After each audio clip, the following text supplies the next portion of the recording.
Her words cut deeper than any debt ever could. Perfect. Now hand over the keys. This house belongs to your sister. I stood there, shaking, the deed still warm from the bank's stamp. Years of payments, years of sacrifice, and she dismissed it with a sneer. I leaned in, close enough for her to see the steadiness in my eyes. 4 words. Calm, final.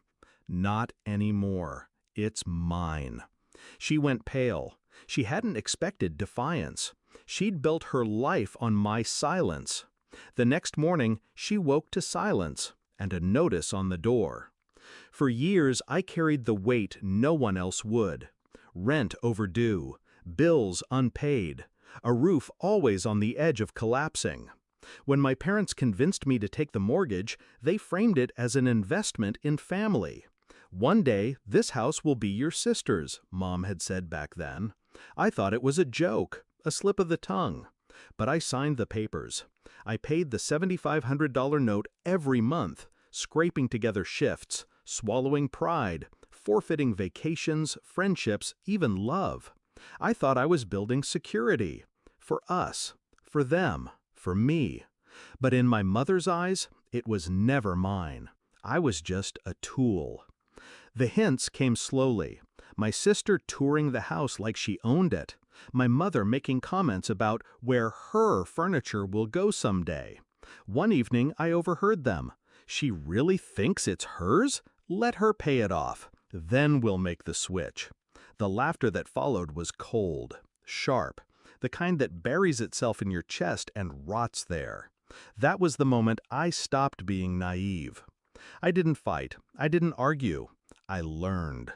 I studied the mortgage papers. I examined the title deed. I spoke to lawyers in quiet offices where no one could see me. And I discovered the truth. My name, and only my name, was etched into every document. The house was mine, legally, irrevocably. And if they wanted to take it from me, they'd have to burn themselves in the process. So I stayed quiet. I paid the last installment. And when the final receipt slid across the counter into my hands, I knew my revenge was already complete. That night, when my mother demanded the keys for my sister, I gave her those 4 words and nothing more. Then I left her in the echo of her own arrogance. But silence wasn't enough.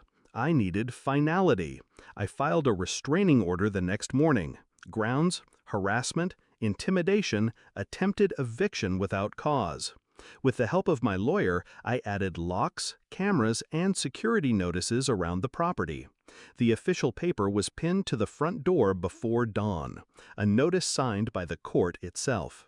When she woke, expecting to stroll through my sister's house, she opened her eyes to find herself locked out instead.